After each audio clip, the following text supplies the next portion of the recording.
Let's hear from you. Please shout out, let us know, comment in the chat if you are watching us live right now. Happy Friday. I have the great honor to have, I'm just going to call him my mentor now because really that's what's happening here is I'm getting mentored by a pro in this world of, well, natural law, right? This whole concept that you'd think would be common sense, but it's clearly not. And Will Keller has been kind enough to join me and answer my questions and kind of be put on the spot as I go through the processing of discovering things that I thought were common sense or that were just like, yeah, this is life, right? Just being a good person and doing unto others as you would have them do unto you, and don't do things that you wouldn't want another to do to you. And that I just assumed everyone else was like that. That's when you have that as a worldview, then you believe everyone else has that same goodness in their heart, and fundamentally everyone's good, and you don't look for or even want to look at the bad because you want, especially someone who has a lot of hope, you want to hope for the best. And then if you take it a little bit further and you go into something that I had discovered in studying on this journey, learning from Mark Passio, learning from some others that have put forth their knowledge and shared their knowledge, Will Keller being one of them, that has impacted my life greatly in that understanding that that there is this whole paradigm where there's controlled opposition. These are words that are, I like to think of myself as just this simple, nice, let's all get along, let's all be happy. I remember my former's ex said to me one day, she was very kind, but she said to me, Stefana, this is not going to be the Brady Bunch. We're not going to be the Brady Bunch. We're not all going to get along like this. And because that's what I want. I was like, oh, it's all happy and wonderful. And that is something that is hard for me to get past in terms of wanting us all to get along. And when I started this journey, and I'll say I started it definitely the whole experience in 2020, shifted my paradigm in a whole other way. I mean, I was aware because who's not, but this then just accelerated everything. And then when I discovered Mark Passio's work in August of 2024 on a deep level, it took me about 8 to 12 weeks of going deep in those on his podcasts from number 1, and I got to 70, and I'm still working through them. But there was a very dark period for me because I did not process what was going on, what I was getting in terms of information. And I asked and I reached out for help, and I saw this video from Will Keller, and it was on initiation and a rite of passage. And that really spoke to me because I have Native American blood. I have this belief that we have quests and that we do have initiations, and that's a process. It just didn't look at it from completely, well, the hermetics and polarity and these polarized ideas and the duality and all of these words that seemed simple, but they're lives of their own in each of these. And Will has been able to simplify the profound, which he is truly an expert at. And if I highly recommend you reach out to him, willkeller.com is his website. But if you want to specifically bring him on or interview him or work with him, I would go to willkeller.com, reach out to him there. And meantime, we're going to get going on the next phase of processing. I'm not at the rhetoric yet, even though I'm not going to say violated, but I went against what I would normally do, which is I'd wait until I was a pro at something or expert enough to be able to articulate what I understand. So understand this. I'm in the trenches right now. Will Keller is throwing me a lifeline. And I will tell you, if anyone starts this journey, you're going to be in the trenches. It's going to get dirty and messy. You're going to get scratched up, and it's very uncomfortable. We are not dodging lizards. We are definitely going after dragons. So it's not for the faint of heart, but when you have an expert guide, you have someone who's compassionate and caring, as well as knowledgeable with the wisdom and the wherewithal to guide you safely. This is how I think we're going to make it through. And so that is why I've chosen to speak up and put this forth in this way and use my my channel for what it is, my communication, this as a vehicle to let others know, because I think that there's more of us than not who are looking for answers and seeking truth. Let's put it that way. We're seeking truth. And there's not always truth put forth. And look, I used to say, what's true for you is what you yourself have observed to be true. This is what I learned from a religious sect that I was in and was very, very high level trained in that. And that is solipsism. Is that correct, Will? Yeah, that can absolutely be perceived as solipsism in certain contexts, for sure. Perceived as. Okay, so let's unpack that then before I go any further on that. Can For you? sure. Well, yeah, when you're speaking of truth in that type of context, you're bringing it down to the subjective level. So again, it depends on right. what. That's why I personally choose terms like correct, because correct is based in truth. So when I'm speaking of something that's upon my own personal experience, that's relative to me, I will use a term like correct.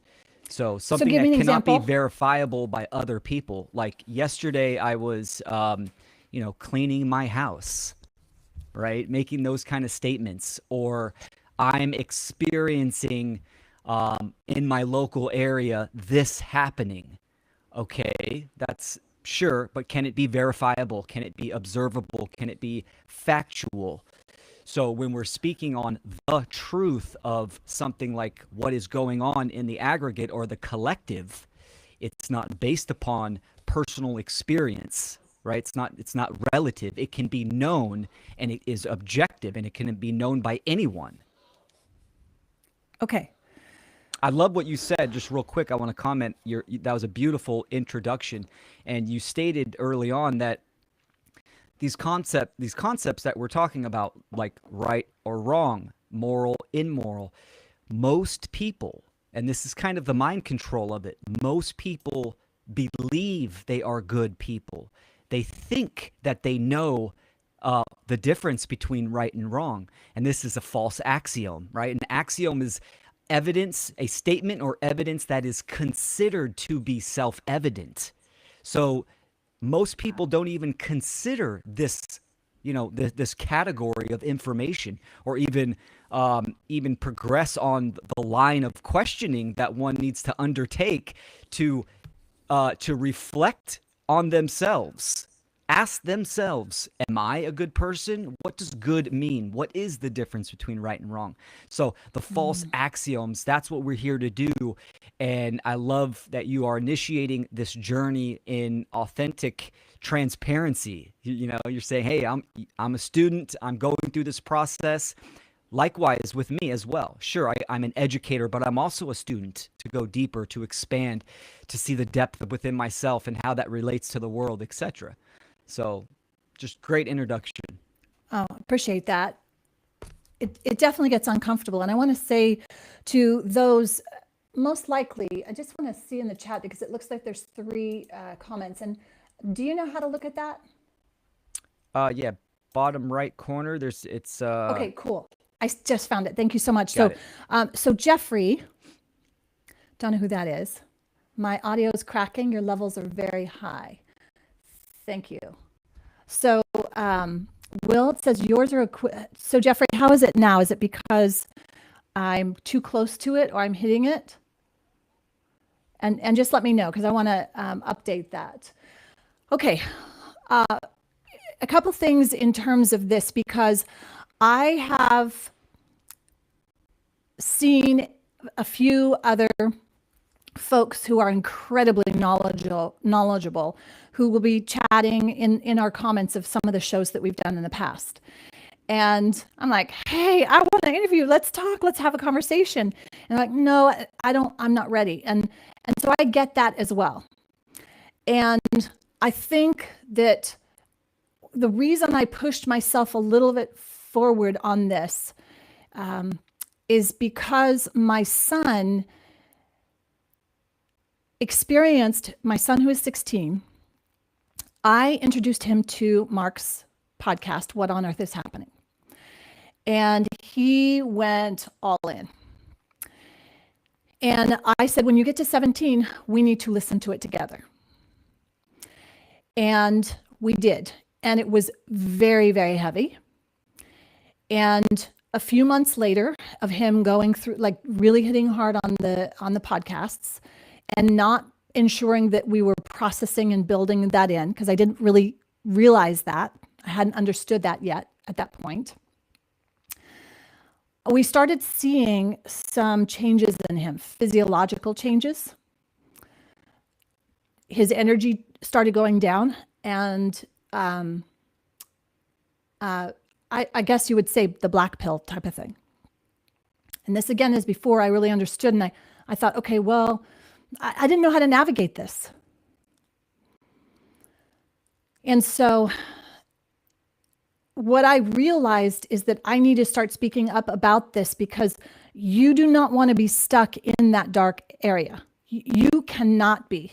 And you do not want to pass this on to someone, especially someone you love, and have them get stuck in it.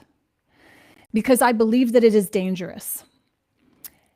Emotionally, spiritually, I mean, it's so much to process and to take in. I see the bullying and I just read on the news, it's terrible to say that, but a 10-year-old committing suicide because of bullying, there's something deeper on this. But even still, right? Even still, we have to be stewards as adults who ensure our children, our youth are cared for and loved, and that 360 degrees around them, we are vigilant, especially if they're at that age. For my 16, when my boys were younger, 10 and under for sure, I was vigilant on that. And I'm really curious as to your take, because you have a daughter and that's a different energy. My sons, they are, I mean, I was vigilant, but now 16, 15, 16, even 13, I started kind of allowing, right? I started opening up who was in their circle, who was in their inner circle. And certainly before 13, I never would introduce any of the content that Mark Pastia would put forth. Not that it's a bad thing, but that he is so to the point and he doesn't use allegory. And most of the stuff in this world are allegories. And I think that that's why my son Dax appreciated Mark so much, is he freaking got to the point. He said it straight up. He talked to you like you were a man or a woman. And that really resonated with him. However, there's also that part within you that needs to be nurtured and nourished. And so that goes into then, now as we're discussing the law of hermetics, the feminine, masculine, okay, gender. I want to get into that today. And I want to stop talking because I need you to share your answers, but let me just tell you the questions that I have, and then you can decide where you want to start. Cool. I think I gave the point on Dax and on any teens, right? I even asked at some point, hey, are there teens out there that we can help navigate through this? Really, they need to know this information. At what level do they need to know this information? Where do we start? Do we, that kind of thing. I would love to know if you have those pieces. Mm-hmm. And then And if you could even break this down, because you've done this, I know you've had at least a decade at this, and your daughter's 13. She'll be 12 in July. She'll be 12. Okay. Yep. She carries herself like a 15-year-old. She's very mature for her age. Yeah. as usually girls are. I remember being 15, acting like I was, I mean, I knew it all. I was 30. I knew everything, right? Okay. You've been around this body of knowledge for most of your daughter's life. Can you give us the 0 to 7, 0 to 9? This is what you do here. This is what you probably should not do. This is what we want to do differently. This is what I would recommend. I would not. Because, especially because you have all the knowledge that you've shared with regards to the rite of passage, the initiation, all of this, the trivium. Okay. So I'm going to take a breath and I'm going to be the observer for a moment. Thanks, Will. Great questions. Yeah, this is a very, very important category. And from where I'm at now, first of all, being a father is a parent in general is the greatest duty.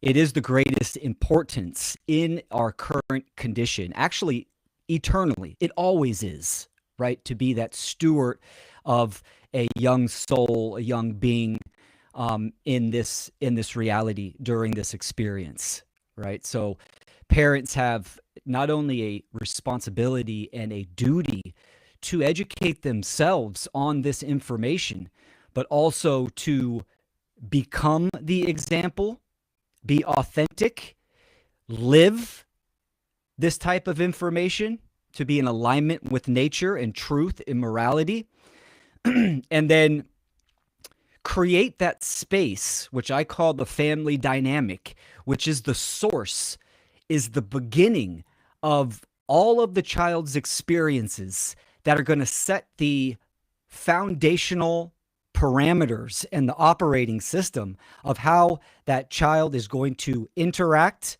and perceive the world. So it's very important. The parental dynamic is obviously lacking in this day and age. So one thing that I'm kind of adamant about is, now your children are grown and they're in their teenage years, they're, young men. So it's different in their aspect where you can, hey, check out this type of information. As far as young kids, you can't do that, right? You yourself, as the leaders, the supporters, the protectors, the family dynamic, that space needs to become the information. It needs to become moral and in alignment with truth. So you're not, shoving information down and saying, okay, this is grammar, logic, rhetoric, and even explaining that. There's a time for that, yes, but how can you explain grammar in a way that a 4-year-old or a 5-year-old can understand it, right? There's a reason there is the why stage for a child's life where their cognitive ability hits a certain level where curiosity, it spikes and the frontal lobe starts to activate, and that higher order, the first stages of the higher order thought process start to kind of come online and they're viewing the world and they start asking questions. One of the most vital stages of a child's life.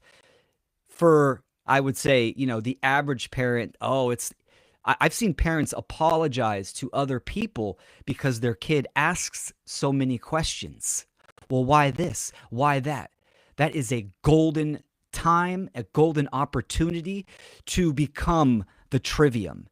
Why do plants grow this way, Dad? Well, I don't know. Let's go find out. Or you do know.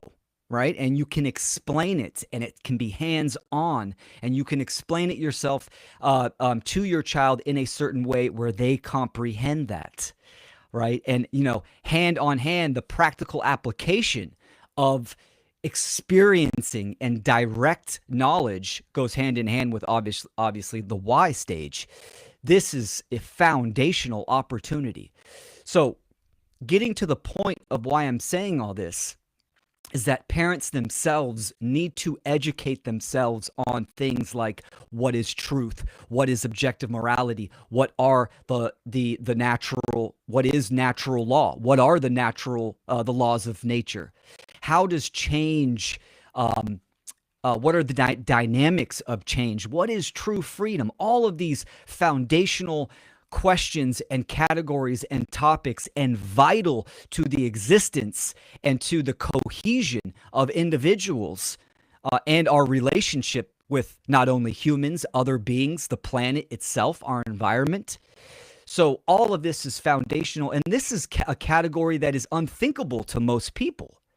Most families aren't considering this type of information. They're not living that type of information. It's not the bedrock, the structure, the foundation upon which their temple, their family dynamic is built.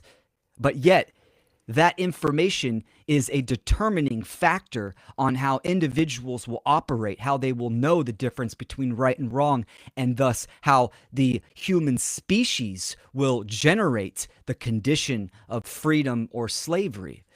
So it goes back to the old adage, right? To become the example, to become the change that we want to see in the world. And that is a maxim. It's an aphorism. Right? It is truth encoded in, just a phrase. But what does it mean is the question. And that is parents educating themselves, creating that space, and showing their child what it means, right? Giving them that purpose. So it is about living it. So how do I teach my daughter about natural law, about right and wrong, about the trivium? Is she listening to my content, right? Is she listening to Mark Passio content? She's heard Mark many, many times. She's heard other, one great work content creators many times, but she's not invested in it because we are living that. I'm going to show her within my own actions. I'm going to show. What does that look like? Well, I'll give you an example, right? So when she was, around 9, and the pandemic, right, the COVID scenario happened, I intentionally took my daughter out into public. So I took her with me. Let's go into the store.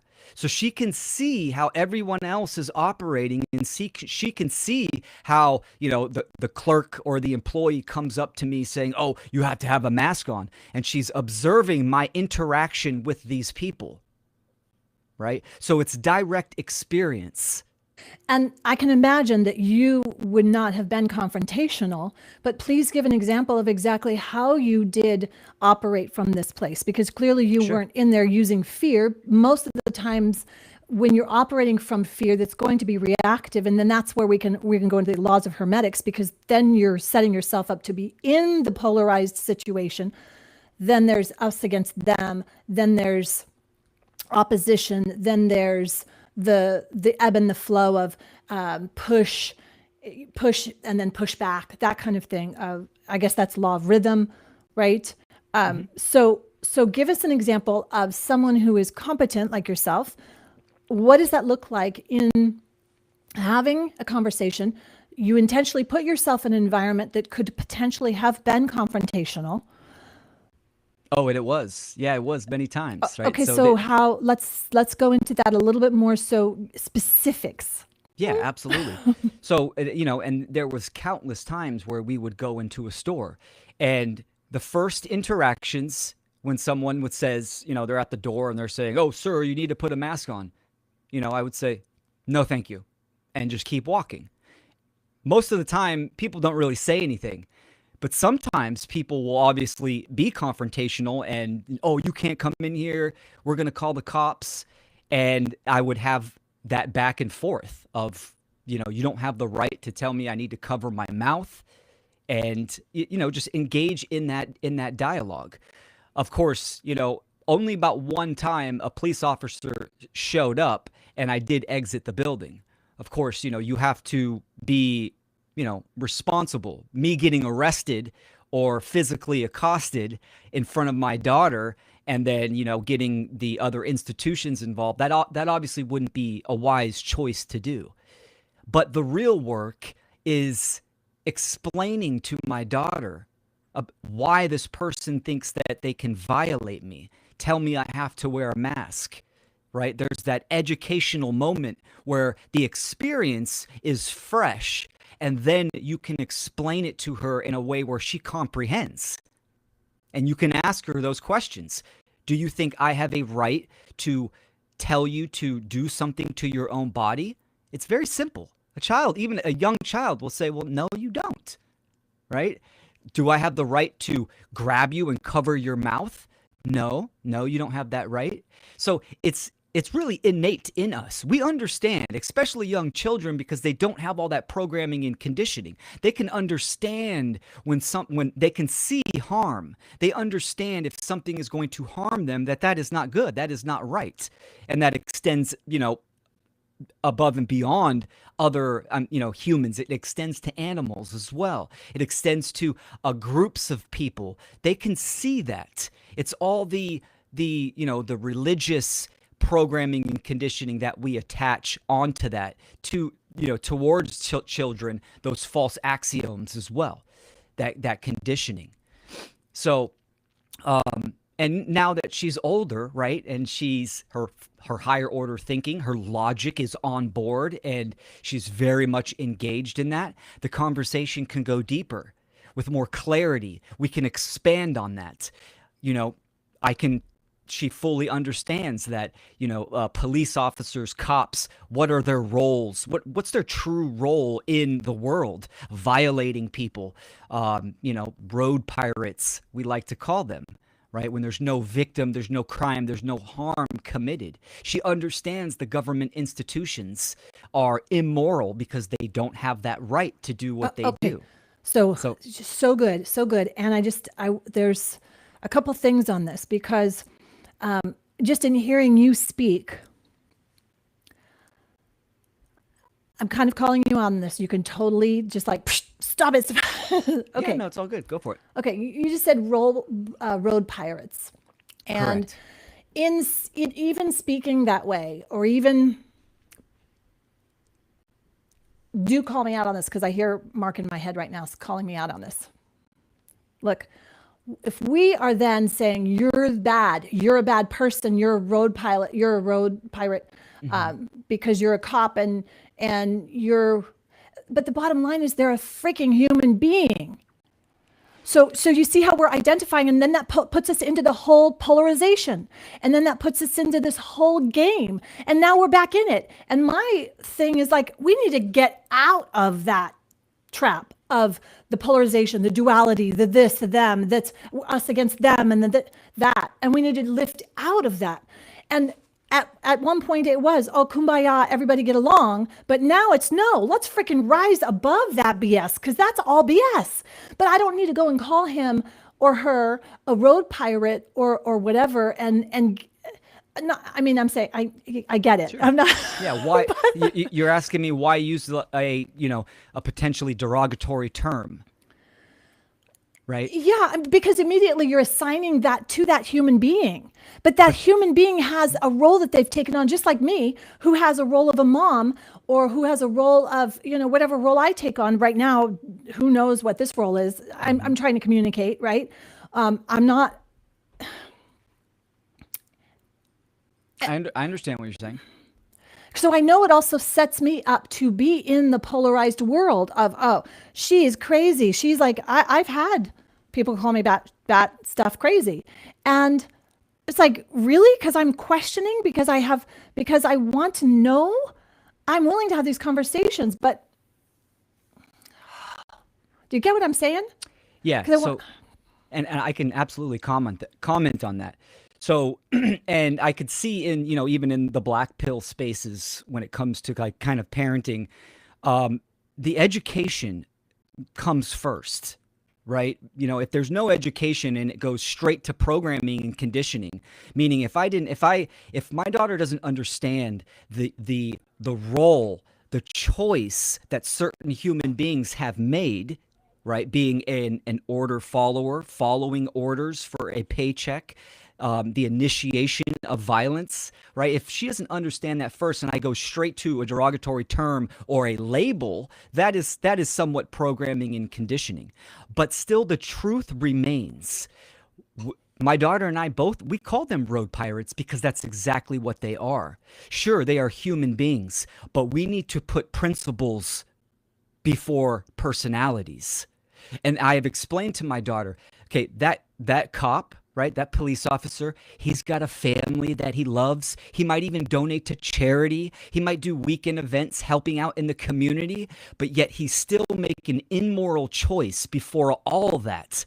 And that is the role that he is choosing to violate and to support and condone the system of slavery. That, by principle, by truth, makes him a bad person because of the choice that he is making. However, there was a time when I know that being a police officer or someone who carries out, and we would say order followers, was a good thing, was a positive, noble thing. And I get, But- okay, that we've but created I'll that worldview. interject. Yeah. When, especially in America, police officers, it was a slave retrieval program. That's where it comes from. Yeah, exactly. Yeah. America, police officers, where did that come from? Where did it derive? That institution, right? It comes from the private organization where they used to retrieve slaves in the late 1700s, 1800s. That's where it came from, and it Who's developed. America, America, the who? government of that time. So our That's Thomas where- Jefferson, our Washington, they retrieved slaves and Correct. Yeah, it's in America. Slavery was legal, right? Obviously not moral. It was legal. So if a slave ran away on a plantation, there was an organization that would hunt them down. They're bounty hunters. They would hunt down the slaves, either kill them or bring them back to their quote unquote owners. That institution of retrieving slaves transferred and developed into the standing army that we have today, that the founding fathers even warned the populace about to not have, right? A standing army, a military on U.S. grounds. And that became the police force that we have today. We need to judge, and this is something that is obviously shunned away from in the New Age communities, of judging. Everyone needs to judge every day. The question is, how are you judging, and what are you judging? We need to judge deeds and define what judge is, actions. because a judgment versus judging is that you're observing what's going on and you're noticing and you're evaluating. To make a judgment, and this is where nomenclature comes in, if we don't understand the words we're using or how we're using them or what definition we're using, judgment can be bad, because I don't care for judgment. I don't care for someone placing judgment on me, and I'm very careful as to whether or not I place judgment on another, because I don't know what they woke up to. I don't know what they go home to. I don't know. I haven't walked a mile in their shoes. No one's walked a mile in my shoes. They don't know what I will do after this. I don't know what you will do. All I know is what I am willing to do, and I'm willing to fight for my bloody freedom and make damn sure people know that this is not okay, and that we are, that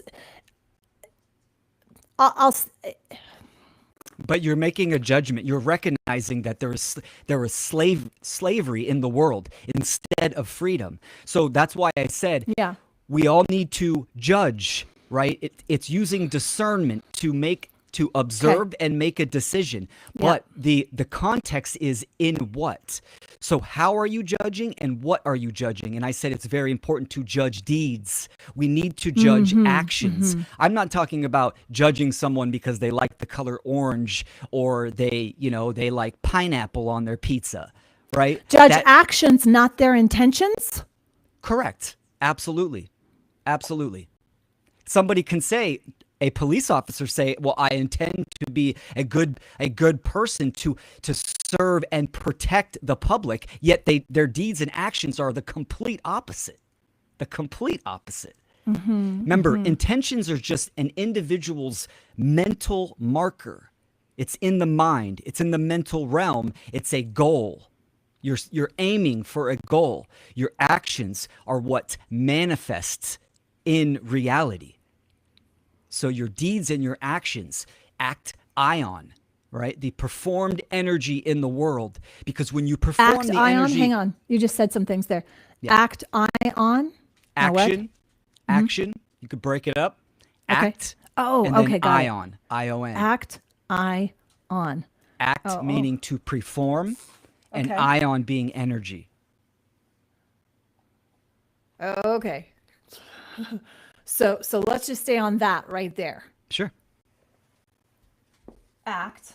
I love the whiteboard, by the way. I know I had to because I have so many papers of writing notes. I'm like, let's just check this out. So act ion, you meaning go. energy. Yeah, and you can do it both ways, right? You can do it the way that you just did, act I-on, or act ion, and ion being like a unit of energy. So there's green language in that. That's also green language. Ion, right? We have to do a whole masterclass on green language. I love green language. It's very powerful. I'm putting that down as the notes. So, okay. All right. So now I have to go back to a couple of things because you said initiation of violence. And in my mind, initiation is this positive thing. But it's not. Initiation is in and of itself neutral. Correct. It simply means beginning. So the question of initiated into what? Initiation upon what, right? So that context is crucial. I think our human race needs to go back to preschool and learn language, learn grammar. We're missing that whole piece. That's It's the because element. even initiation, right? It's the what? It's the elementary. The Elementary. elements. What are the elements? Look at earth, air, water, fire, right? It's the foundational constituents that comprise reality. So going back to elementary, we're going back to the foundations, understanding first principles. Because if that structure, that foundation isn't solid, aligned in truth, then everything crumbles. The structure, what we call life, crumbles, our experience. Okay. Last time I asked you a lot of why questions. So I'm going to ask you again because here we are in this time and day. Here's where we are. We didn't just get here and wake up all of a sudden, this is what we have. Right? Elaborate on that. Okay. Are For you talking example, about in general, the human species, or are you talking about individuals? the planet aggregate exactly what's going on. I can liken this to what I'm an expert in as a health practitioner, specifically in working with businesses and business owners and leaders. When they come to me, I know they have a whole history of actions, thoughts, beliefs, patterns, etc. It didn't just show up. Even though this is the symptom that's currently showing up, and let's go put a Band-Aid on it, or let's cut it out, or pill it, and then that might take care of it, right? I understand that from a holistic practitioner perspective. Now, taking that out into the world of this planet, and we'll stay on this planet.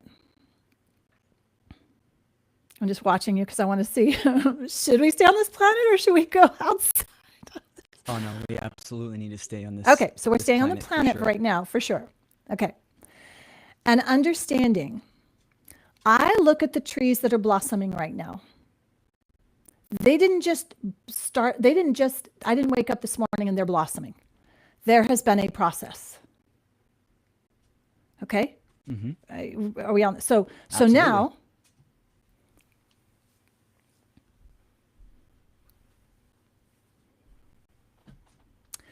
and I'm curious, anyone in the chat that wants to chime in on this.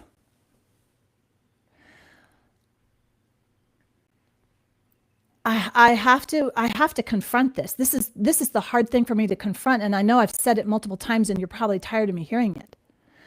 But it is really hard for me to look in that door, to open that door and go, there are literally evil doers who are creating this construct. And in fact, I posted your amazing, the little clip that you said, people were determining actions of others through manipulation, through et cetera, duping, blah, blah, blah. It was like, okay, who, why, when did it start? What's the source of it? And don't we go to the source? That's one part of me. And then there's the other part that had your masterclass last time, and you said it starts within, which I've always been willing to do I'm always willing to do the work, but I know it's been surface. It's been the pretty to achieve my goals and to what's my law of attraction. And I know what I want and I'm clear on what I want, but how come I'm not getting what I want? I'm clear on what I want to do and why, and I'm just not getting them. So I'm missing some piece of my law of attraction because something's not right. And so it's either my correspondence, something inside of me, and so I need to let go. Yes, I am being a little facetious, but this has been my life. And I'm trying to unpack this because the things that I thought were true, especially in this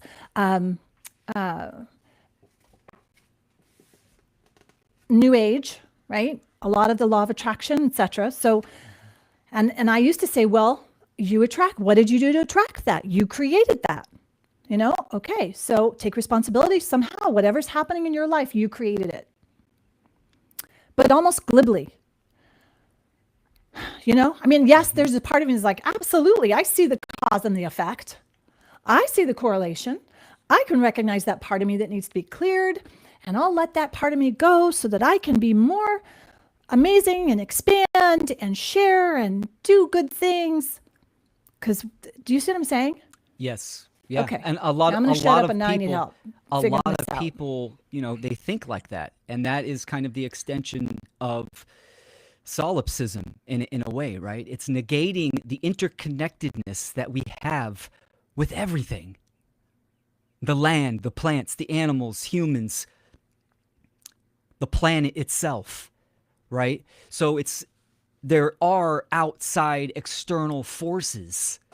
My neighbors have an influence on my perception of reality and reality, right? And everyone on the street, anyone that I interact with. So, as much as someone wants to achieve a certain goal, there's always going to be those external forces. It's a dance. It's a dance that we all have and that we all do with everything. This is also why it is so important to educate the population and end the condition of slavery, right? Because we are interconnected. As one suffers, all suffers. So it's not just about if I just, do my own thing and my, service to self, my self-service, then everything will be peachy. So it's not all about that. Right. Sure. It's not all about that, but I'm speaking for myself for sure, but also rhetorically, I believe, we can only do so much. And I want to help, but I also have to take care of myself and my family, right? Absolutely. So how do you navigate that? How do you do the things that you need to do? So let me step into the police officer. I have a neighbor who's a police officer. He was a journeyman electrician and could not get work during a certain time. So he went and applied to the police force. And now he's been there long enough that he'll have, I think 20 years, you get whatever the thing is, you get certain things. So he stays with it. But he is a kind man. But I feel the energy, the shift. And another neighbor who races very fast through the complex, he pulled her over. And now he didn't give her a ticket. He communicated to her. He's like, hey, and then she said, do you happen to live? And he's like, well, I mean, it's a funny story, right? She then baked cookies for him and whatever. I don't know if I told this or not, right? So that's the human piece of it. And I do get it. He's got children. He's got a family to feed and rent to pay. And so would it be that he should just quit that job? Yes. Or can he? Yes. But someone else is going to take his place. So couldn't he make a positive impact in that role? Can you turn a wrongdoing into a right? Well, that he stopped someone who was going 45 in a neighborhood that there are little kids who play around and that potentially could have gotten hit and elderly, Sure. right? Yes. Well, he stopped. And so maybe that had her check herself and go, hey, let me be a little more mindful. I don't need to push on the gas so hard going through this neighborhood, right? Sure. Yes, I totally understand. And that is government in itself. That's one of the main arms of the mind control that it has, is that humans need protection and safety, right? So it creates this illusion. That's why, I had to pay $450 because I wasn't wearing my seatbelt, or I didn't stop all the way at a stop sign, right? There is no line for it. It's always take under the guise of authority and protection and safety and all this. So we need to understand we are having this human experience. Death absolutely is inevitable to all of us. There is no utopia. There is no guarantee of safety. Sure, we can mitigate that, but for the lady driving fast, I mean, but did she hit somebody? Obviously, we want to promote common sense. Mm-hmm. It doesn't matter if you have a piece of paper, called a license, the permission to travel upon the earth. It doesn't matter that if you have that. People still stop at red lights. They still try to drive reasonably. That's called common sense. That's the whole premise of what we are trying to educate people is common sense, is conscience. Right? Absolutely. For sure. Now, the issue is with your neighbor that's following orders, taking that role, and this is one of the big issues with a lot of people, military, etc., medical nurses, doctor. How many nurses and doctors, injected people knowingly that it was poison and it could damage their health? Not only just people during that time period, children, babies, the day of their birth, knowingly that. So they're under mind control, and due to their ignorance, they are bad people. They are, and they can be happy-go-lucky in their daily life, but their actions, due to their actions, they are creating the condition of slavery and suffering. So it can't be they anymore. It has to be us, each of us, because we've contributed to this, and this is the aggregate. So the only thing that as individuals, yes, exactly. So I'm at this stage now. The piece of wisdom that I am grateful that is within me is that I know if I'm pointing a finger at someone, there's 3 pointing back at me. So I will look at what I can do, but no longer as a punishment or a self-abnegation experiment, but instead something where I can show up and take personal responsibility for myself and encourage another.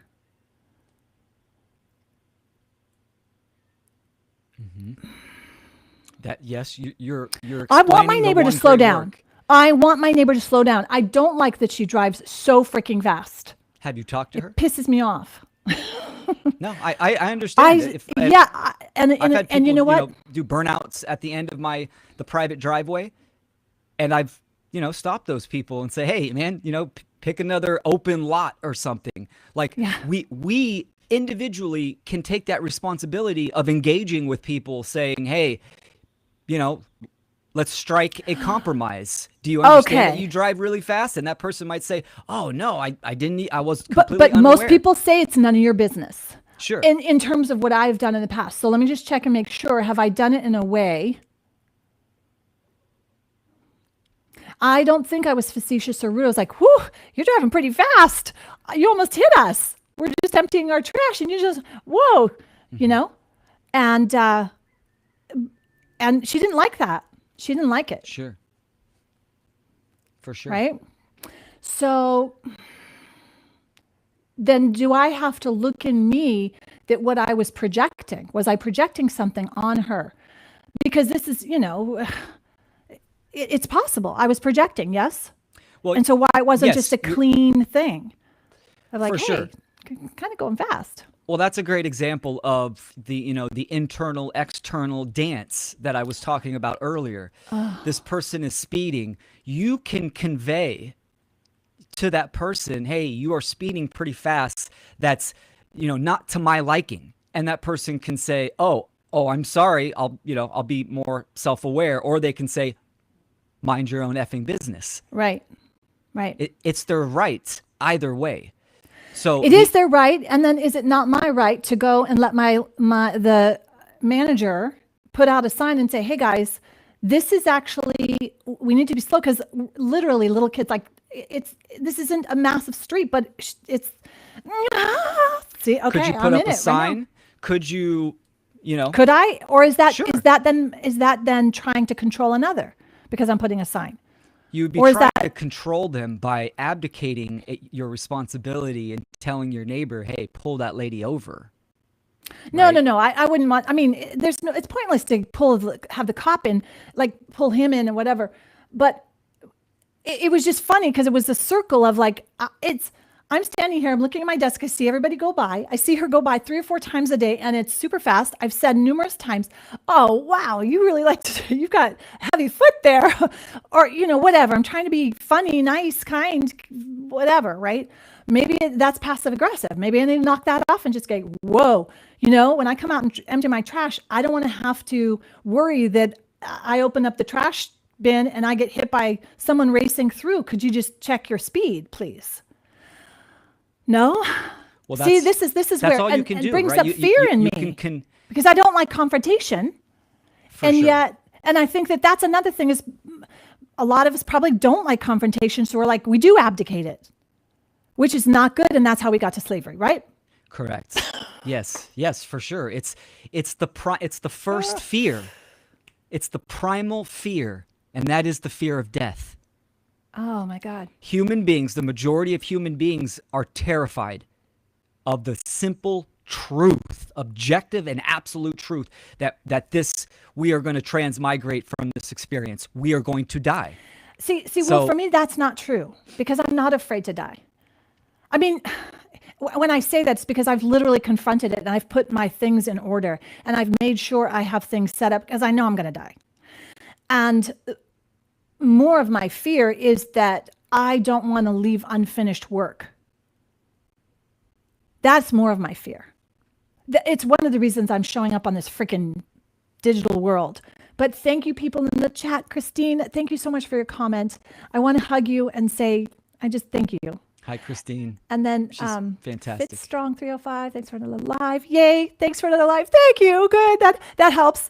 Please, some of the rude comments are just I can't read them. That's why I just stopped reading all of them. So I'm like, forget it. Yep. They got nothing better to do. Yeah, but if you have a question, and I'll have you can look at them if you have a question. Those that can't do hate. That's the aphorism. Yeah. But anyways, no, this is a great. And this is what it comes down to, right? You gotta pick and choose what you're going to invest your energy into. Right. Some people like to drive fast. Some people like to drive slow. I'm on the road constantly, And I see more accidents almost caused because people are driving too slow. Or with So their phones in their we hand. need to, yes, for sure. Sorry, but that's true. We need to face the fact that human beings are degrading in their level of consciousness and of awareness. There are biological attacks, the biological Yes. chemical warfare, but the hardware is breaking. They're Yes. mind controlled, right? So Yes. the mental faculties aren't operating, up to par, and then So let's the go back to the emotional why. stability. Someone or something originated that for the fruit of this. And the Yes. fruit that we're getting is slavery and degeneration. Yep. And is there, yes, I know that there's a way to stop it. All of us have to speak up, every single one of us, and do the actions. But is it, no, I'm not even going to ask, is it too late? Whatever. Whatever, I'm still going to show up. I'm still, till my last breath, will show up. So that's a moot point. And hopefully anybody else communicating or in our realm, folks, we're going to show up till our last breath. I know will. Were you curious on, can we go to the source? Is that what you were thinking? Of course, because until we handle this, we're just going to have this same thing, because this isn't the first rodeo. The source is now, always present. It is right now in every single individual. The choices that they make, their focus and attention they are choosing, right? We are, and it's parents. Thank you for that. That are pushing the wheel of slavery down the hill. Parents are, because of that ignorance and that lack of education. Now, sure, I'm not saying everyone now, if you're grown, you're an adult, go run to your parents and ream them. What I'm saying is, as children, we are not responsible for the ignorance and the lack of from our parents. But as adults, we are responsible for that healing and that education that must be done to break the chains of slavery, to break that generational mind control.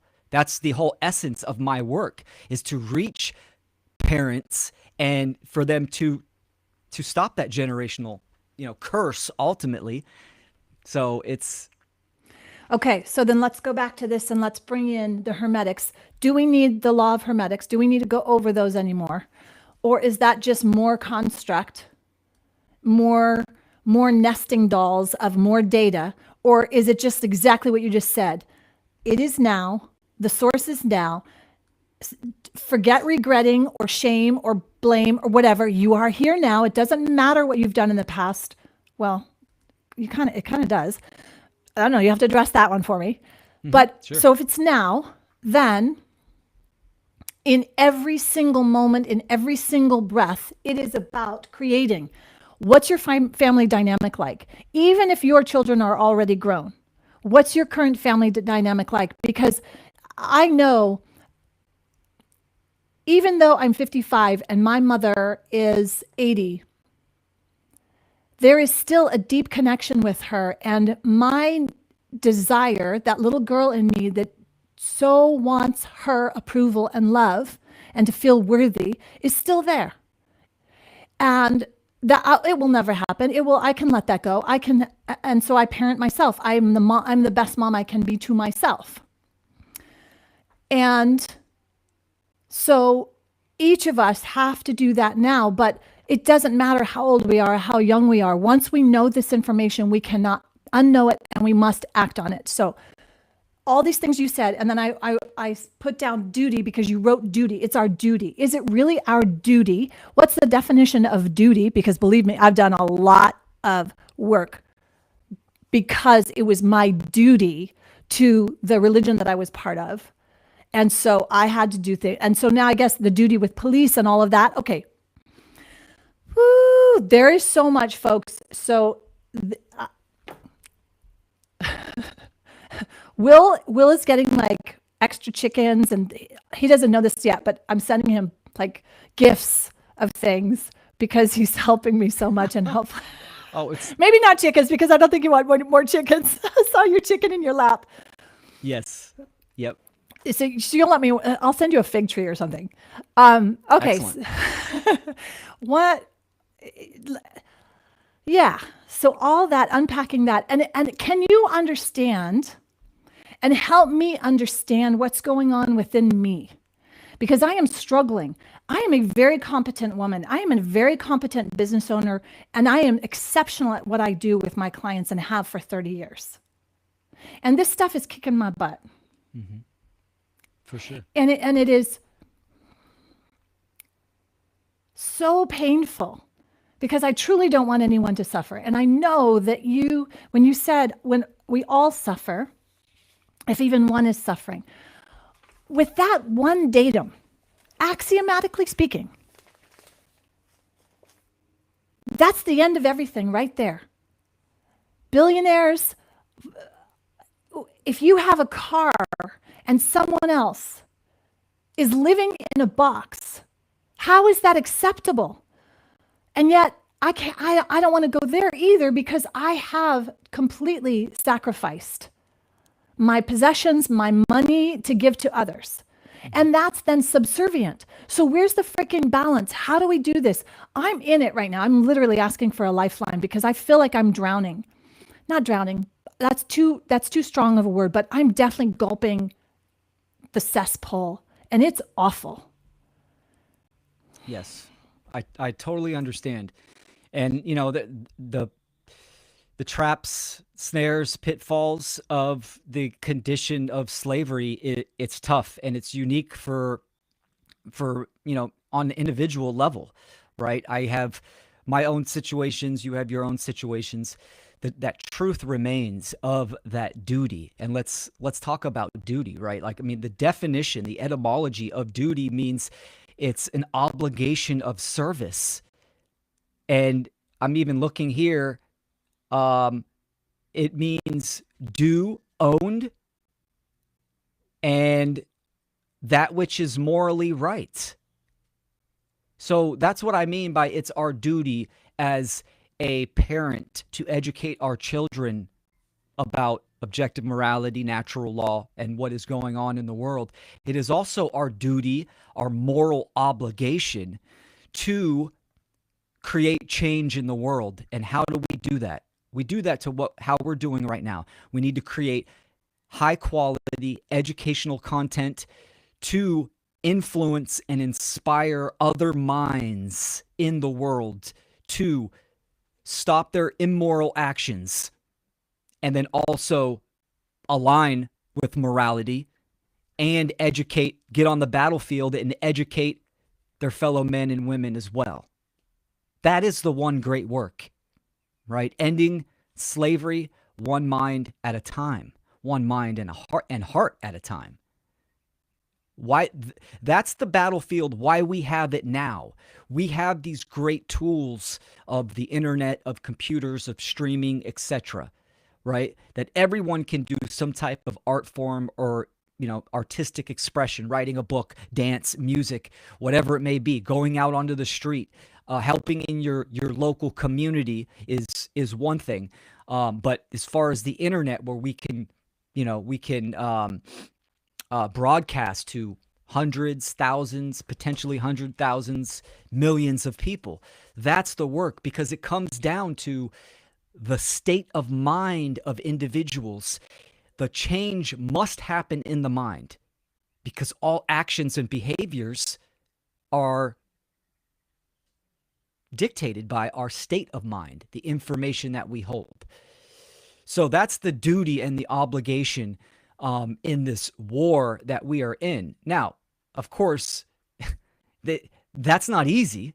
That's one of the hardest things to do, to try to tell someone and educate someone that they are in a religious cult of violence and death, and they need to stop that. First, they have to recognize that, accept it, and then quit. So that's why it's called the great work, because it is absolutely the hardest thing to do. And that's aside from, navigating the control system ourselves as individuals. And what are the qualities and characteristics that one must have? We must have care. We must care about the truth. We must care about what is right.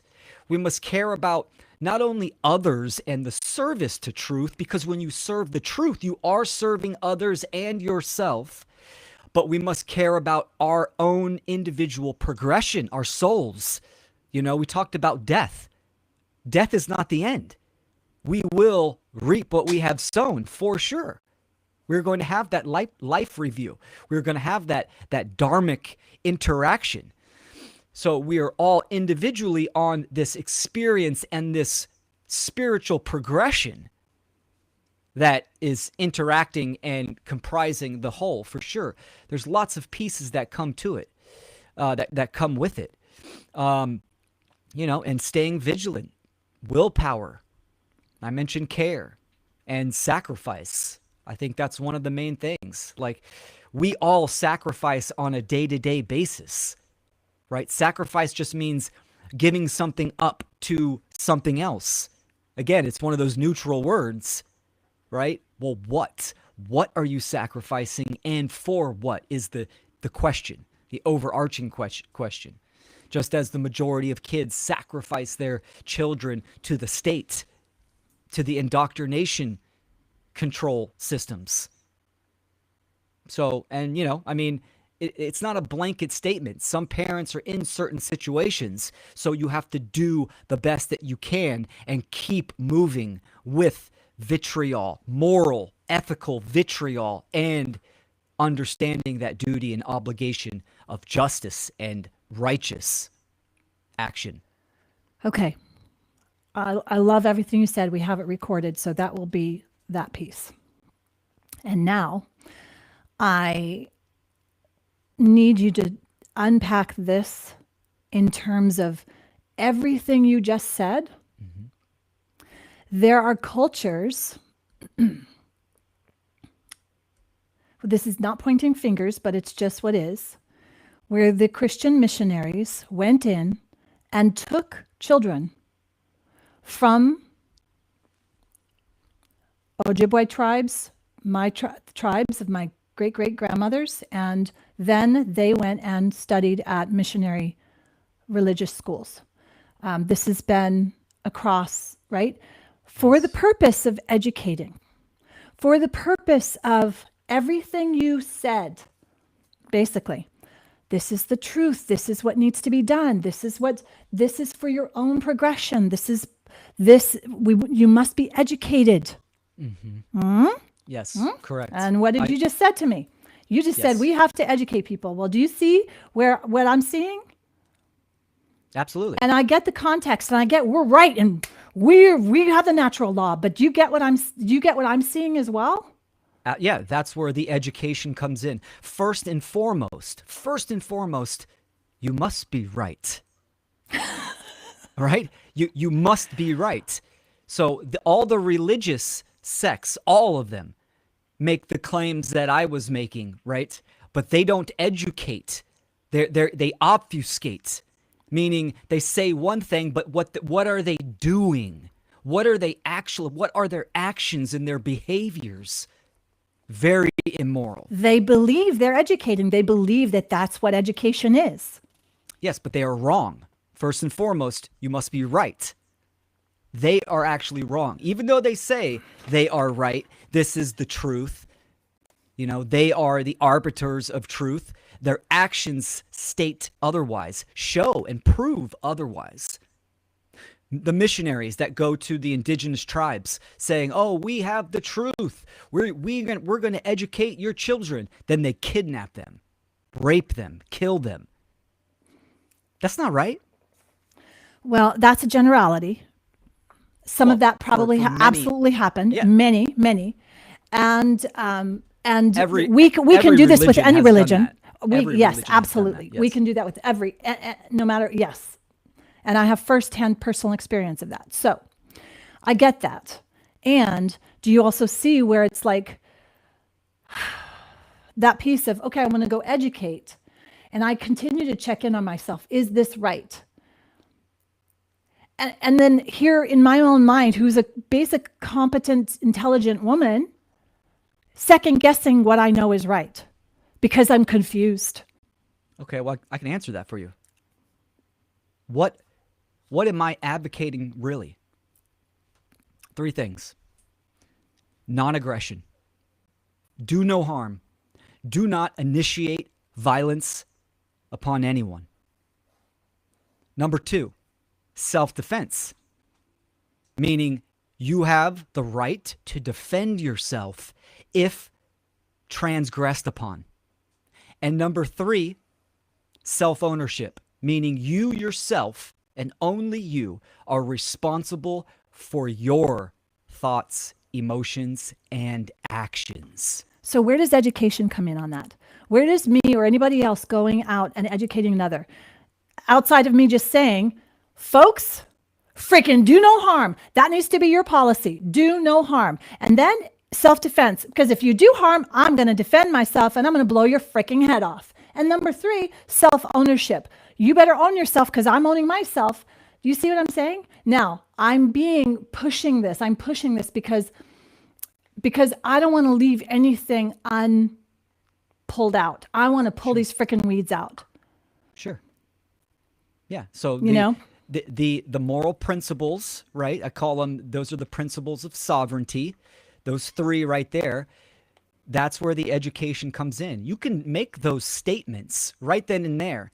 And the mind control about it, right? It's not really funny, but the majority of people would agree with you. Oh yeah, do no harm, self-defense, be responsible for yourself. Yeah, I agree with that. The education comes in applying that to the world, right? The knowledge, true wisdom has to be applicable. It has to apply and make sense to the world. So that's where you say, okay, now you're educating people on our current condition in reality. And you can do that in many aspects, mainly government, right? All the other institutions stem from the governmental body, that belief in human authority. So that's where the education comes in. Applying those principles to the world. And to ourselves, of course, because again, like I said earlier, most people believe they are good people, but yet their actions show differently.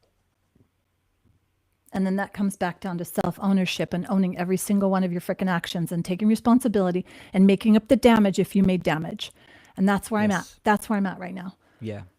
And we talked about the one great work. Well, what is the great work? The great work is an ancient adage, the magnum opus. That's what the great work means. It's the creative internal work that we do for self-betterment, self-development, and aligning morally to natural law. So, of course, that work comes first to a certain level, and then we can start doing the one great work. So you taking this information that is objective, truth, applies to us all, is correct and right. Now, the creative expression is the individual artistic form on how we express that. You and I are doing Friday shows and we're doing it a certain way. This creative expression. I focus on the parental dynamics and other categories. Some people might write a book or express it in dance or music, etc. That's up to every individual to understand their own attributes and qualities and to activate those and apply them to the world, to their duty, their obligation. This is intense. We're not camping, folks. No, we're not camping, folks. Any questions from the audience? There's such great folks in there. Christine, you're so awesome. I don't know who Fit Strong 305 is, but definitely a fan of yours, Will, and you're that's what it's about. Awesome. Fit Strong, becoming a better person, more moral daily. That's awesome. And he brings up a good point. And most people, especially when they have that paradigm shift and they realize they have that clarity of the current human condition, we want results. We want change tomorrow. Yes. Now. Yes. right? That's a mental trap. There are steps. It is a progression. There is an order of operations that must go on internally and then expressed externally. And, even in the collective, in the greater whole of the change. So, and some people would say, oh, we're experiencing that right now. Trump and Elon, and they're completely rehabilitating the government and, exposing all this money that was wasted and all this kind of stuff. They're totally oblivious to the principles, the foundation that lie that they are missing. Right? It's more distraction, more it's just the other side of the polarity, and that's in that piece that we talked about and that you've been working through with us on the Hermetic principles, specifically of polarity, duality, those components. So make no mistake. I mean, I think anyone watching here is definitely not in that paradigm. What a waste of energy, isn't it? Yeah, oh, absolutely. We've got other work, more important work opposition. to do. Yeah, so we won't spend time doing that. And then there's others that do that. Probably Jordan Peterson and the Joe Rogans and all of that. They play those games, and that's their contribution, I guess, right? Well, I mean, it would be great to truly educate, some of these big influencers. And I think they have insight. I think they do. I've seen a couple of copies of words that were taken from Mark and then just a little bit of a manipulation. But I don't know. I'm not. That's only because I was like, didn't I just hear Mark say that? And now they're making it kind of mainstream and cool and funny. It's like, interesting. Yes. That's a waste of my time now. I'm realizing that because that's a great distraction. It is a great distraction, and I'm not here for that. I think the time is short. Time is of the essence, and every one of us, we start with ourselves and then we support each other. And okay, I'll do this. This is embarrassing for me. Embarrassing is a word, but there's a part of me that's like, oh, why am I showing up doing this? This isn't what I do. I'm really like good at what I do, and here I am being a total neophyte, whatever. Okay. I'm sending you a huge hug, Will, because you are so patient and so good and so wonderful. And there's something that I wanted to go over before we end, but there's a question from Dunning, so that if you want to look at that. Is it a violation of natural TI misrepresent what natural law is, or to stay silent when lies are being told? Well, yes, if you have that awareness of what is going on in the world, of natural law, and you don't speak out, of course that's going to have an effect, right? Staying silent is being complicit to evil. Turning the blind eye to violence and transgressions is a wrongdoing. It's not helping the situation whatsoever. And, we saw that a lot within the last, 5 years, people not speaking out, doing, I've seen videos so many times where, someone's getting physically assaulted on the street, and there's like 10 people standing around with cameras filming it, right? I mean, it's horrible. It just shows you kind of the level of care that somebody has.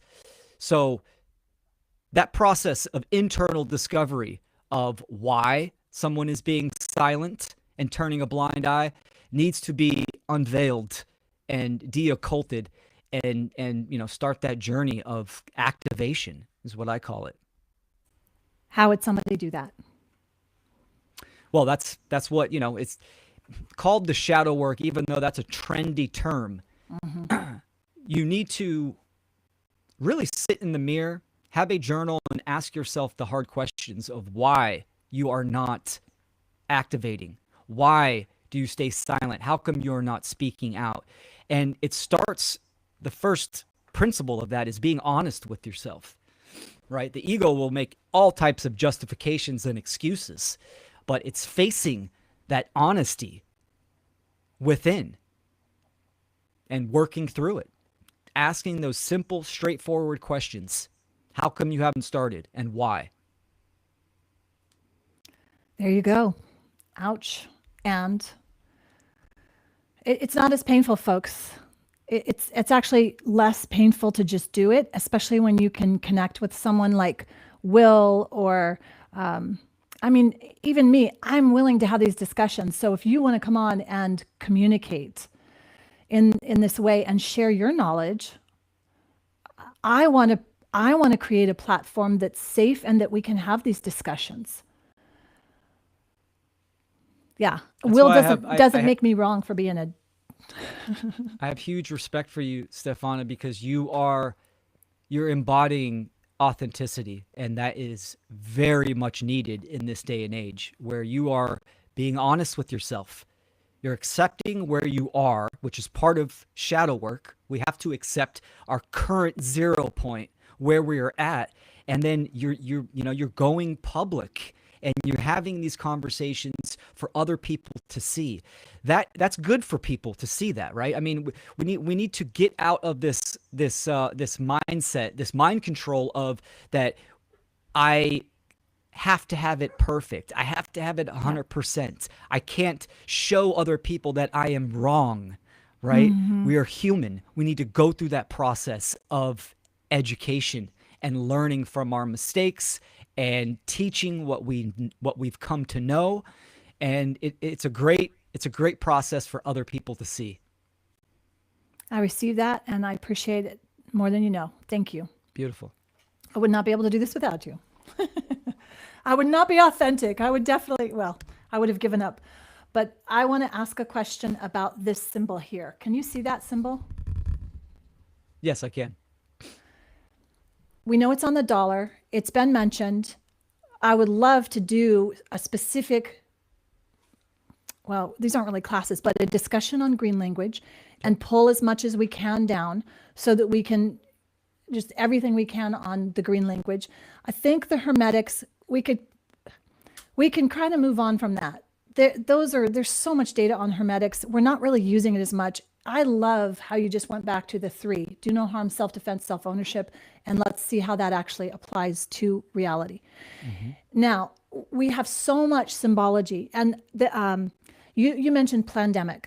So Plandemic is also the name of a movie Mickey Willis made. Mm-hmm. Did you see that? Right. Okay. That's right. Yep.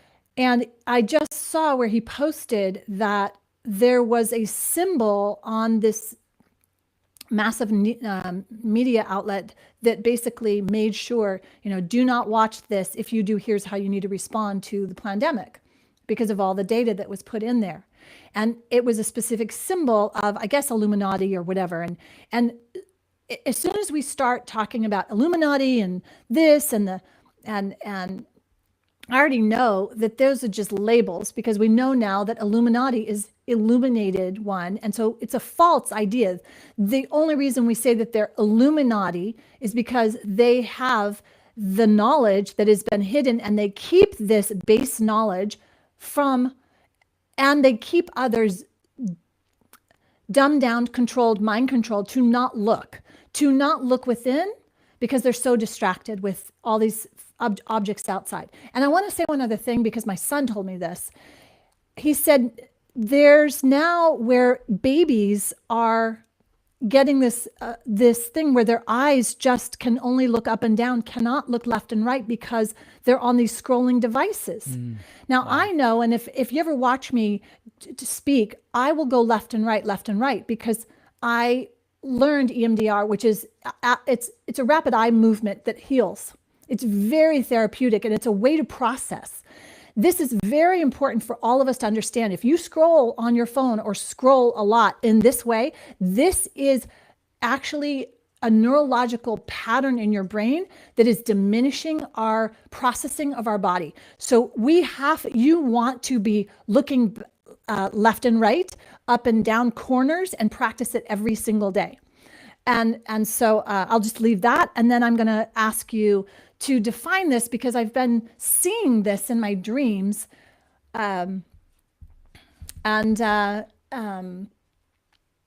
Specifically after I listened to the Freemason Understanding Freemasons building blocks, building through this, and then the all-seeing eye, and then this cut off. Is that the third triangle? Are we talking, does this have anything to do with trivium? Does this have to do with only the body, mind, soul, head, heart, that? Is that why we have the triangle? Is it then cut off? Do you know what I'm saying? I need to understand this symbol a little bit more. And Absolutely. if you can spend the next few minutes just unpacking that. Sure. Yeah, definitely. Right there. It's also the symbol of the one great work, which a lot of people, there's a lot of hate on that due to ignorance, right? This is an ancient symbol. I'll start with the triangle, right? The triangle itself, the geometrical shape, is the most stable structure. It's also the geometry of water as well. It has many representations. It represents the threefold aspects of reality and of consciousness, thoughts, emotions, and actions. You can look at it as the trivium, which is also how reality constructs and generates, right? Through input, processing, and output, grammar, logic, rhetoric. The Holy Trinity in certain esoteric mystery schools as well, right? That the Father, Mother, and the Son. The sun, the moon, and the stars. So there's so much symbolism that goes with that.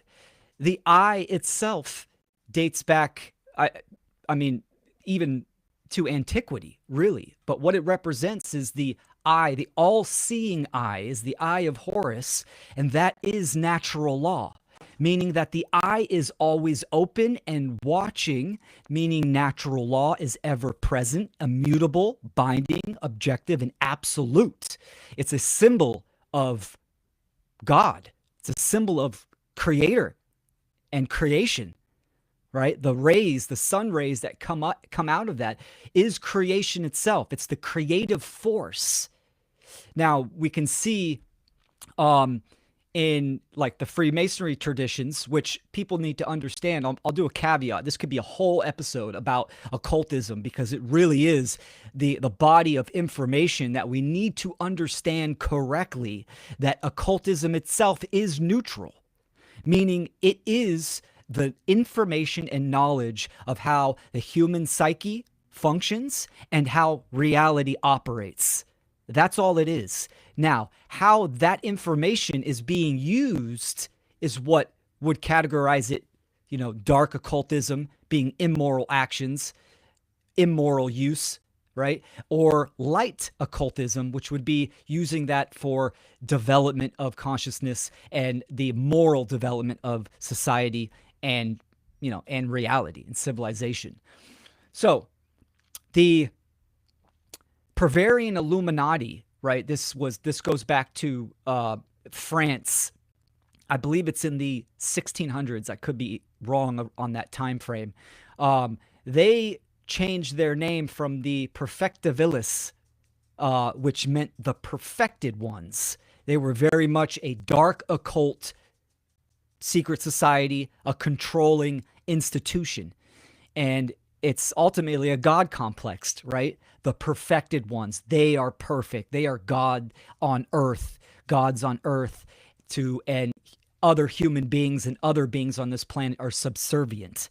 They eventually changed that name to the Bavarian Illuminati, which, like you said, Illuminati, that word absolutely means enlightened ones, meaning people that have the light within. The light of what? The light of the all-seeing eye, the light of natural law, the knowledge of right and wrong within themselves, meaning they know and they understand that, and then they are acting morally in the world. So Illuminati, what black pillars know and how, they think it's such a negative symbol, is that's from the perversion of the Bavarian Illuminati. So people that are acting in reality to create change, moral change, that have that knowledge of natural law and objective morality and truth, they are the ones holding the light, and they are expressing the light into the world so others can receive and take in that light and express it as well, right? Those are the true Illuminati, the enlightened ones, right? So it's a powerful symbol. This is why the One Great Work holds that symbol, because it's about setting the record straight. It's like a term like anarchy. No, it really means this. Don't let the bastardize and the perversion take hold, the mind control take hold of the people. So again, once again, it comes back to knowledge and education. So when you have the triangle and having the eye in the middle, right, meaning that represents harmony. Having that bricked up, it means that mind control, and ignorance prevails. That's what that means. That's what that symbol means. That would be the completion of the dark occult agenda, meaning the full enslavement of the planet and the minds of human beings. I definitely had that misunderstood. Thank you. Yeah, no worries. Wow. See, once again, masterclass here. That's why it's important to educate people on symbolism, how symbols are used, what they truly represent, and along all those lines, they're very, very powerful. They can be used for light or dark, immoral or moral, and education is always the key. Indeed. As we wrap this up, can you give us an example of a day in your life early on, how you built into your life studying this? What did you sacrifice? What did you release and let go of? What would you, if you were to tell your younger self, just starting on that path, what did you learn? What would be things you would tell yourself, right? And maybe what would you do differently? And then a day in your life, because this is a day-to-day, moment-to-moment process right now for me, where I'm literally, like, I had wall-to-wall shelves of books. And now they're all on the floor because I am going through each one of them one by one and letting go, but also deciding I want to go deep, not superficial. I mean, I don't want to say I'm superficial, but I think I only went like this far in a lot of my things, right? It's like, because I'm so interested in so many different things and I have all this and it's so wonderful. And I just want the next book and I know it's time for me to go deep, but I'm really curious as to what you would tell your past Will going through that. Maybe you wouldn't change anything. Maybe you like it, but I'd love that insight. That would be amazing. Yeah. Interesting question. I've had this question asked to me in the past and I've given a few answers. I've accepted my past 100%. I've accepted all my failures, and those failures led to successes and led to, just education and lessons. So, honestly, I wouldn't say anything, but I mean, obviously, coming into this type of information that I talk about, the earlier the better would have been awesome. I am very grateful and blessed that I came into this information when I did, coming out of a very dark period of addiction, and then also the beginning stages of becoming a father. The divine timing of it was very synchronistic, and I'm grateful for that, for sure. There was about 2 years where I did not go public when I knew this information enough to talk about it, for sure. I was still working things out internally, mainly with technology. I was kind of anti-technology for a couple years, wanted to homestead and detach from society. That's obviously not the solution. So, if I could gain those 2 years back, that would be great. But I mean, an all in all, I'm here, I'm healthy, I'm activated, and I'm more focused about what I can do now to progress and evolve in my own personal work for the future. How can I learn more, get better, more proficient, comprehend and express this information better, but also being present and activated with my daughter 100%. So I very much love the present moment, and I'm focused on the future for sure. So the past has been accepted. It is the past, and I'm grateful for those lessons. And it's interesting, it's kind of like a cosmic giggle that, the universe can bring old circumstances and situations back from the past if we haven't learned the lesson completely. And I think that is important to kind of observe and recognize and work through and integrate as well. So yeah, that's absolutely what I would say. And then I forgot the second part of the question. Oh, just my daily life.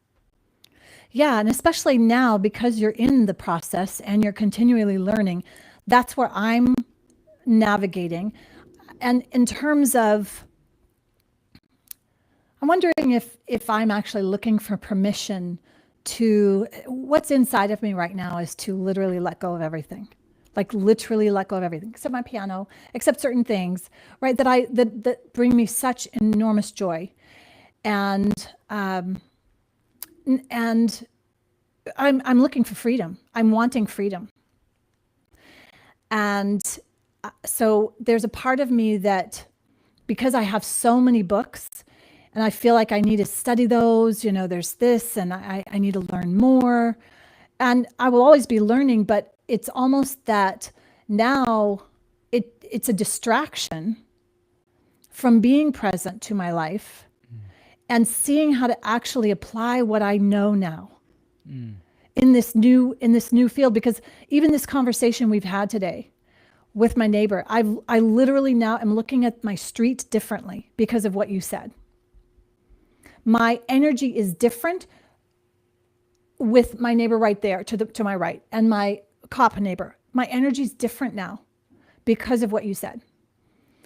And I think that perhaps that I'm in this stage now where I need to build in more processing time to process all of this and then to actually apply. And how would I apply that? So when I do see her next time, it's not, and I'm not even thinking, oh, I really should tell her, oh, I should really talk to her. It's like none of that, because I'm so present and noticing what comes up and what I feel. That's a practice that I do for my clients, but to live that in every moment to moment experience is not what I practice. And that was the question more so that I wanted to understand for you is, what is your daily practice to process and then to bring the rhetoric? Yes. To the application, the understanding, the wisdom. I do see the fruit of your wisdom in your presentations, and I appreciate that, and I know others appreciate it so much. And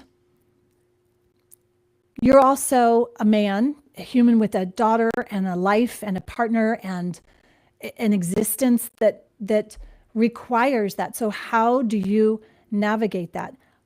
Again, I'm probably asking this because, almost rhetorical, which I think is the wrong use of rhetorical now that you defined it last week, that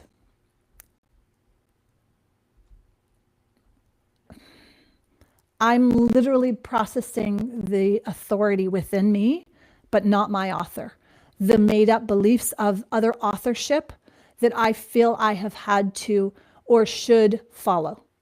So permission, approval, okay?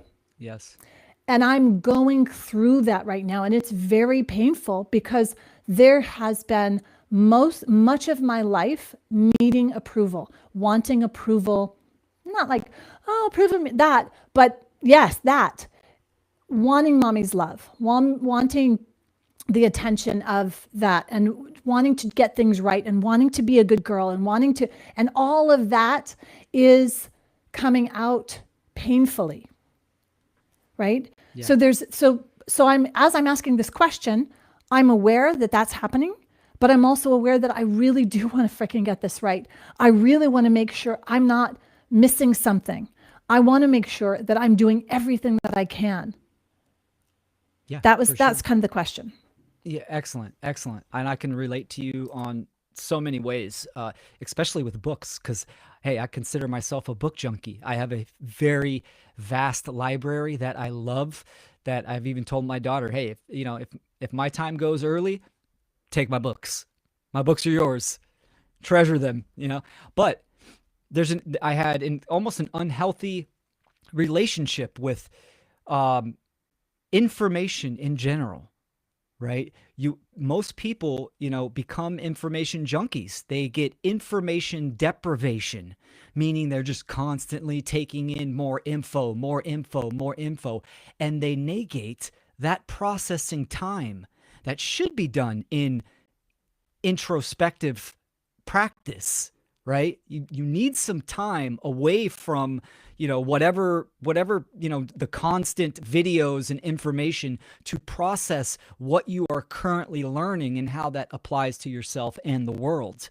So I took kind of a big step back. I love to read. I read daily, right? Especially in the morning or before bed. It's just a good mental practice for me. And I love exploring new topics, but I'm not in that unbalanced state of, constantly watching new stuff or new perspectives. It's stepping more into that teacher dynamic of refining, expressing, right, etc. That kind of stuff. And I'm always learning new stuff, but I mean, not in that unhealthy state, the information junkie type. My day-to-day, so I'm a single father, and that has my daughter full-time, and we unschool, meaning my daughter's not in a public institution, public or private. So our days each day is different to us. We get to say what we want to do, what we want to experience, what we want to learn. My daughter is, you can consider her learning experience self-directed, meaning she has a say, and that say matters drastically on what she wants to learn. Our relationship is very close. I spend most of my time with my daughter, right? And we do stuff together. We experience new things together.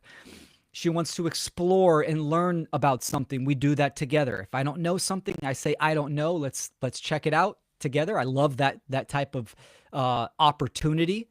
And then you still need to take care of yourself. So I have my daily practices. In my bio, I use the term animism, which animism is ancient, right? It simply is a perspective on how to view the world through observation and seeing everything as animated consciousness, life, and energy. So from that perspective, every day is filled with a lot of opportunities and potentials. And, it's not every day is not the same, is what I'm trying to say. It's different.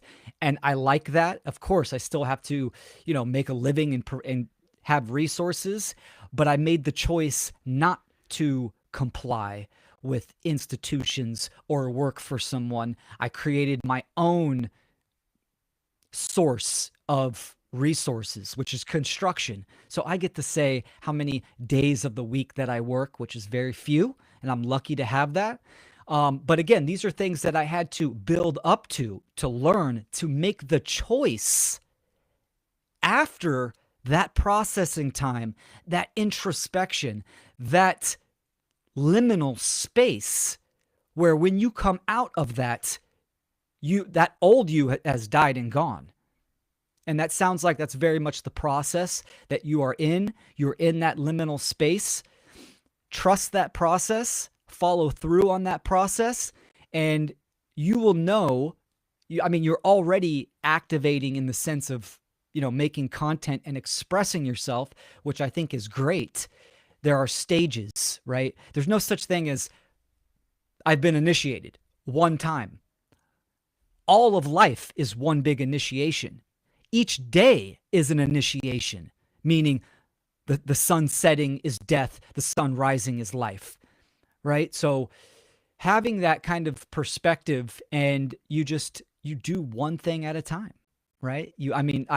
Your whiteboard in the back, I have like 4 whiteboards in my house. I love writing stuff down. I love putting my goals, a to-do list, and just writing quotes or thoughts around the doodles that my daughter have, drawn on the whiteboards and stuff.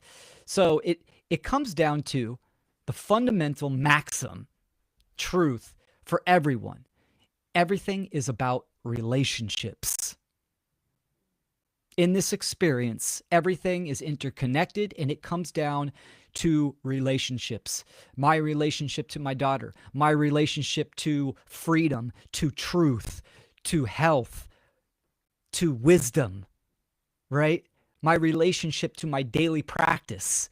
Like, those are the type of questions I'm interested in. I want to know the honest answers for myself to be a better man, to be a better father, to be a better human being, right? So those are kind of the things. And, we do that with depth and care, of course, and, honesty. So good. Next time, green language. Let's do it. I love it. Okay. And then the following one, let's do symbols. And I'll pull a few symbols and then we'll unpack them. And anyone else who wants to bring symbols or any of that topic, let's do it. And anyone in the chat, hey, thanks for hanging out with us. Definitely share or reach out to Will. My email is stefana@stefanajohnson.com. Email's easier for me, so if you can reach out to me through email. For Will, how would you like them to reach out to you? Yeah, just go to my website, willkeller.com. There's a little chat box. There's a few locations. They all lead to just my email from my website. That's the best place to get a hold of me. Awesome. See you next week. I'm going to have Will. He's going to join me next week for green language. Thanks again, everyone. Thank you. Hang out for just one moment. It's going to finish streaming. Cool. Okay.